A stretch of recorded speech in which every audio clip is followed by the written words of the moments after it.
Hey, here with TheEZGZ. You ain't gonna believe this. It's like 3:30 in the morning. This stuff does work. Transferring vitamins and nutrients into your system. It's a Thrive product. It's by the Lavelle company. My daughter got me hooked up with it. Check it out. Do a YouTube search or something on Thrive. It's given this old man a new lease on life, I'll tell you. I just feel rested.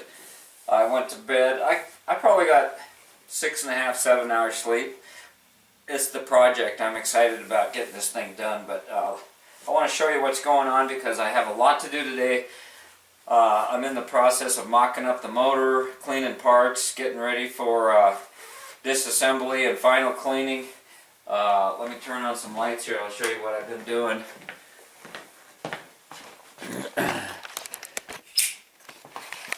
We got the pistons and cylinders, painted the cylinders. I'm in the process of putting on these Total Seal second groove gapless rings. I don't know if you've ever used those before. It's a great product. Been around forever. I have these gapless rings, same style, in my 2110. And that thing is 20 years old, still has fantastic compression, better than any other engine that I have. So I'm going to go ahead and do it on this one because it's got the heavy wall cylinders. I know it's got bad, not bad, but small slip-in skirts on the bottom, but I really am hoping I can make this thing stay together and work for a long time. This isn't going to be a high RPM motor, but it's going to have more power than stock, that's for sure. I had to chew, if you remember, I was talking about that, showed you that notch on the pistons. I had to go more. I was hitting on this side on the bottom of the connecting rod.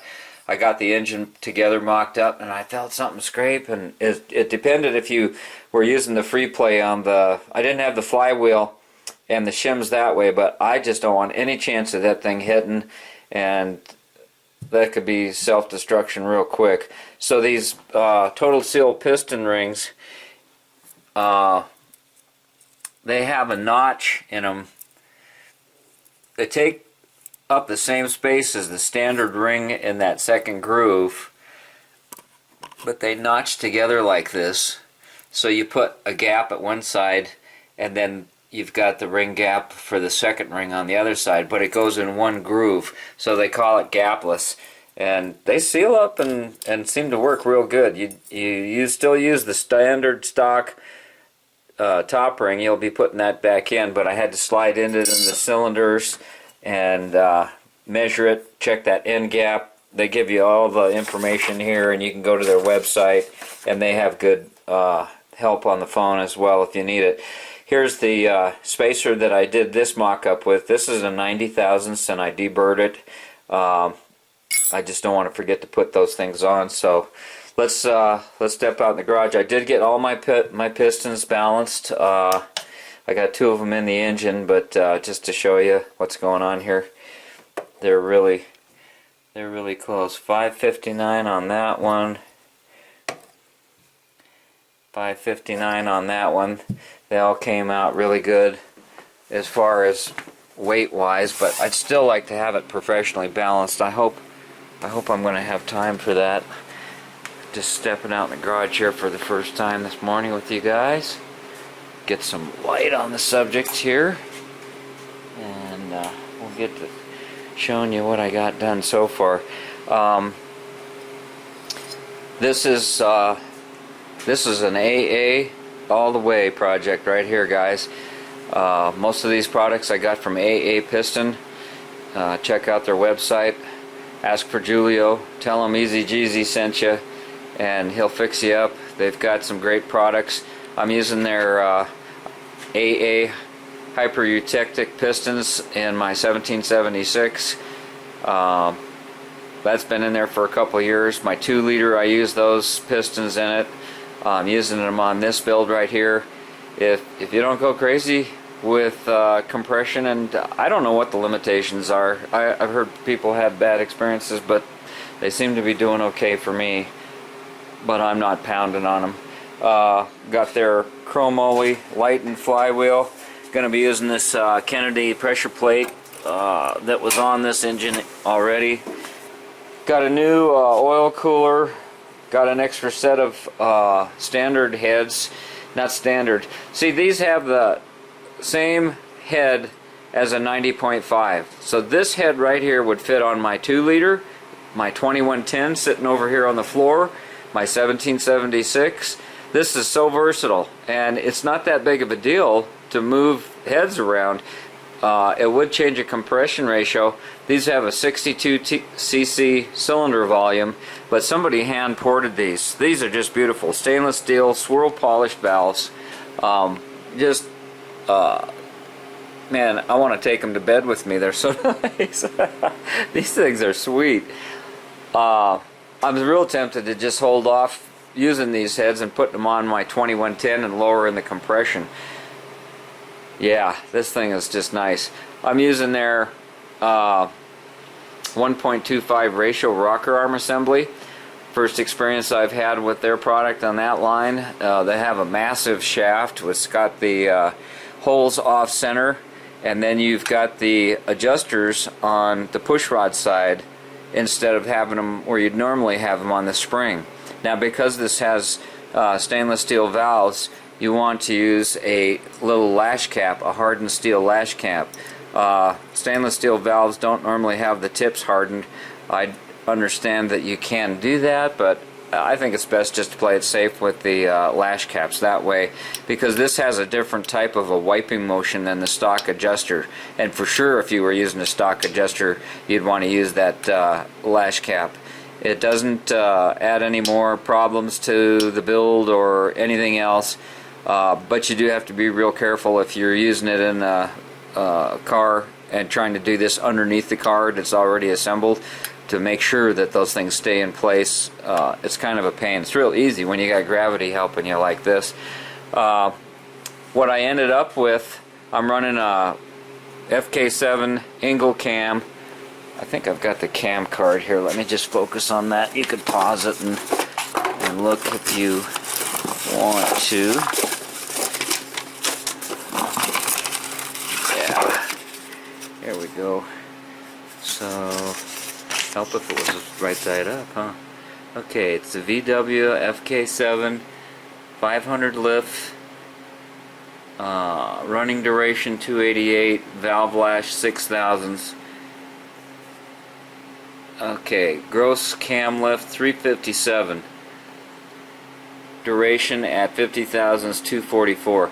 This is real similar to an Engel 110 for 1.11 ratio rocker arms, and it's got gentler ramps, so it should be a little softer. You still have to use chromoly push rods because the stock ones aren't going to, the length isn't going to be right, and the way the end of it articulates, it's not going to be right. These have nice little cups, and there's an oil hole in here. You want to get this set up about mid-range because you want to make sure that you're getting oil to the rocker shaft. And you should see the bushings in there. They're just gorgeous. This is, for the money, I can't believe it. And if it doesn't last me 100,000 miles, I don't give a shit. I'm going to have the funnest 20,000 miles or 40,000 or 50,000. What determines the length of time or mileage that you get on any engine? I'll tell you, it's real simple. It's right there, that right foot on that gas. I just like being able to go up hills and not having a downshift. If I want to pass somebody, I can do it quicker. If I live up in the mountains, Colorado, 5,000 feet, you lose a lot of power just being at this elevation. And in 35 miles, I can be up at Estes Park, which is 7,500, 8,000 feet.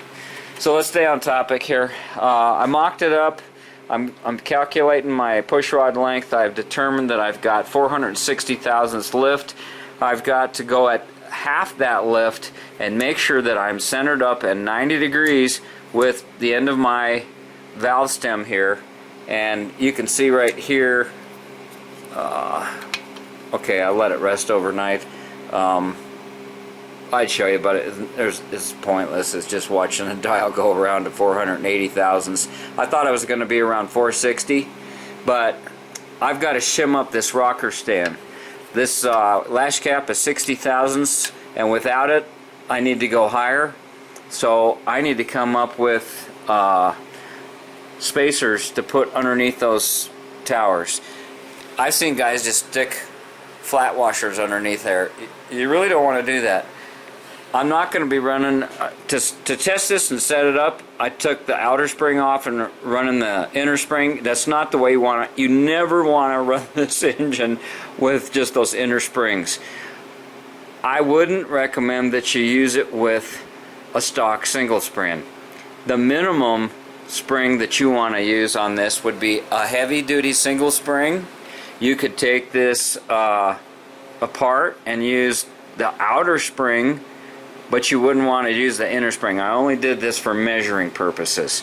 It's just a nice weak spring to, it's not weak, but it's not as, we're just mocking up here. We're just trying to see what numbers are. We got to cut our push rods to length, and we want to have a look-see. I can take this head off and take the head that was on my 1776 that I'd run it for 20 years. They cleaned up real nice. They got stock size valves.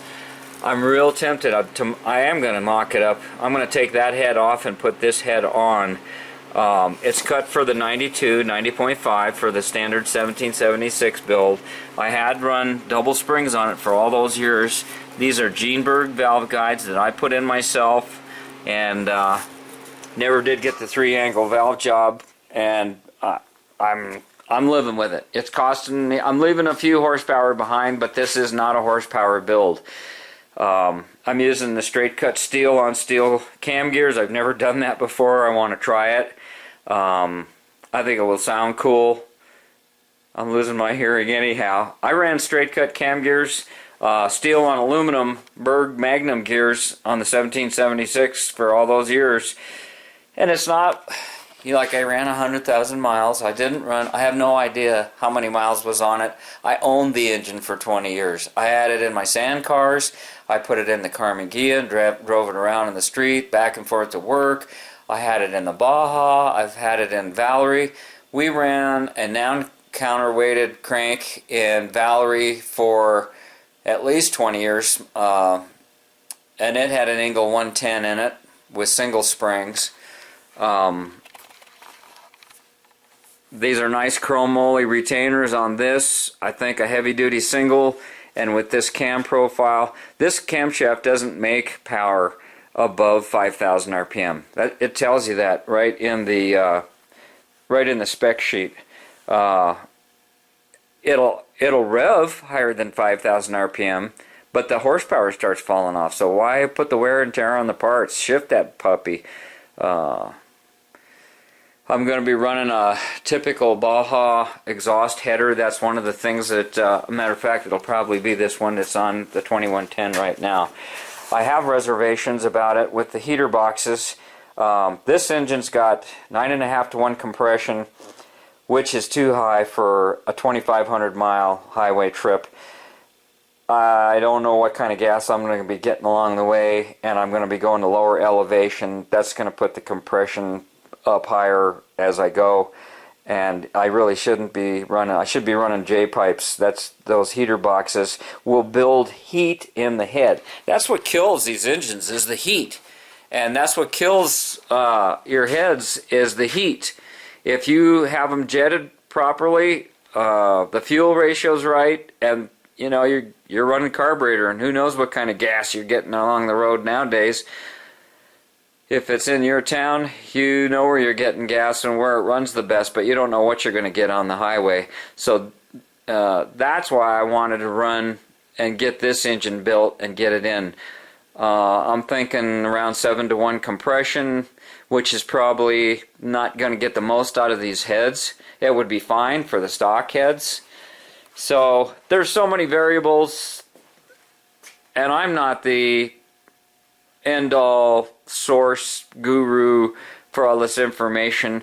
I've kept all my engines that I've built I either sold the vehicle, but a lot of them, these I've kept, and they've worked well for me. That 2-liter has worked well, but I put 190,000 shims under each side, and that makes it difficult to get an exhaust system, an aftermarket exhaust that will just put on, even a tri-mill with slip-in collector tubes sucks. And I like to run a muffler. I don't want it real quiet. So I feel like I'm kind of babbling here. I think I've given you the basic important data. I'm mocking this thing up. I'm trial fitting it. I'm satisfied now that I've got clearance with the crankshaft and my pistons.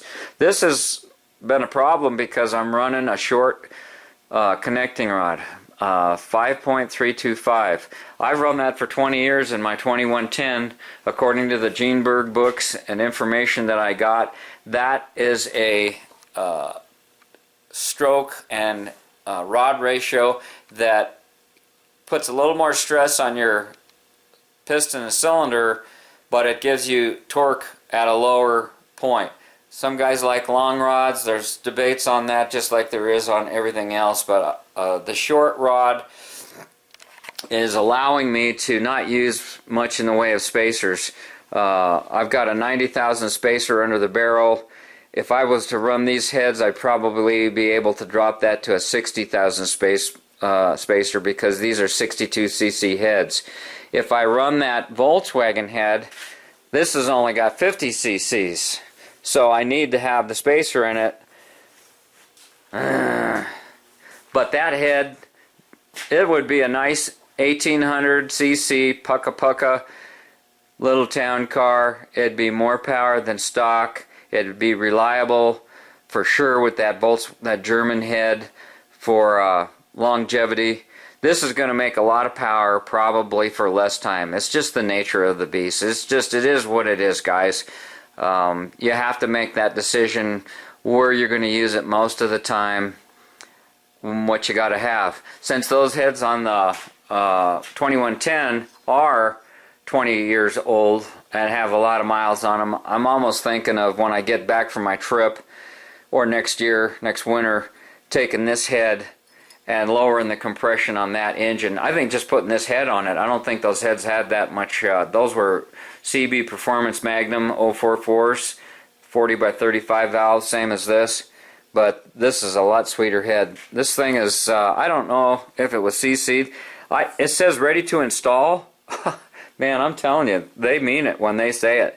These things were clean as a whistle. They still are. There's no marks in here. I don't know who's doing the port job. Julio over at AA Piston. Tell him TheEZGZ sent you. Give him a call. He's the one that helped me with my order. I'm very pleased with everything I've gotten from them and the support I've gotten from them. And he says that I can go ahead and run these on the street if I have my fuel set up right, that they shouldn't overheat. And I want to. I just don't want to have problems on my trip. I don't think I would have problems. It's just this, experience. Sometimes you just have to live on the edge. So I'm going to take this head off, put that stock German one on. It may go together without having to use all this ratio stuff, and it's my understanding that you can use the 1-to-1 rocker. Boy, don't quote me on this, but if you do the math, on that FK7 cam, if you use a 1.11 stock rocker setup, it's pretty similar to the stock. The number wise, I don't know how it would run. I don't know if the seat of the pants meter would feel it. And if you run these 1.25, actually that really comes out to like a 1.3. And I'm not sure how precise it is. I'm satisfied with that. I'm going to check a couple more cylinders and see if that's consistent on all of them. These things bolted together right. I do have special shims, some old Berg shims that go underneath these towers. Let's see if I can find one here that was on this head right here. They came in different sizes. Oh yeah, okay. See these shims right here? Oh, that's tight. Oh, here's one that's loose, and that's typically how they work. This was for a shim pack, out of a shim pack that I got from Gene Berg many years ago, and I have some. They came color coded. This is what you stack underneath that rocker arm shaft assembly to give you the correct geometry for a given push rod. And I've got some 60,000s in a box, and I can't find that box anywhere. Here's another point. See this on the stock head? You've got an O-ring that goes right here because this hole goes through all the way through the head, and this is what seals it to keep the oil from weeping out. This AA head, these things are so meaty. There's so much. You couldn't. There's no way you could do this intake porting to a stock head. There's more meat here. There's more aluminum. It's thicker. There's a metal that allows you to do that. Man, whoever did that, congratulations. That's a great job. Whoever ported these, I didn't touch them. And under those shock towers, they don't go all the way through. Those things have got meat there, so you don't have to worry about them leaking, and they just are flat on top. There's no room for an O-ring, and you don't need one because there's no way for the oil to go through. And I may have to raise this stud up and Loctite it because I'm probably going to have that much shims to get the geometry to come out right. You can see, maybe you're not, you can see, look at the airflow going around this exhaust port. That was completely plugged up on that one aftermarket head that I had. That's why I bought these in the first place. But that's pretty nice. And then you've got plenty of meat here where the head bolts go down. See where the head bolts are here in the camera. There you go. Yeah, you can see that solid aluminum all the way down. So these things bolted down real nice. The chambers are all polished out. I hate to get them dirty. I might have to order another set just to sleep with. Anyhow, I can tell this video is getting long, and I've got a lot of work to do here. I just wanted to give you an update, post something up. It's like 3:30 in the morning, and I'm raring to go. So I'm trying to post a video every day. I haven't had time to do much watching of anybody's videos, so I'm just crack-lacking on my own program. I have to be in Portland, Oregon on the 12th, and I'm running out of time, and I want to get a few miles on this engine before I hit the road so that I can retighten the heads and get a couple oil changes in it and just everything up. Make sure everything's going to be done right. I don't want to be having troubles on the road. We're supposed to be getting more snow here in about 3 days, which is why I want to run the heater boxes. So, a lot to do, and I'm trying to share as much as I can as I go. There might become a point here where I just have to charge ahead. So I'm going to get this posted up. Hope you're having a great day. Thanks for all the encouragement and support. Thanks for watching. Thanks for subbing. TheEZGZ out.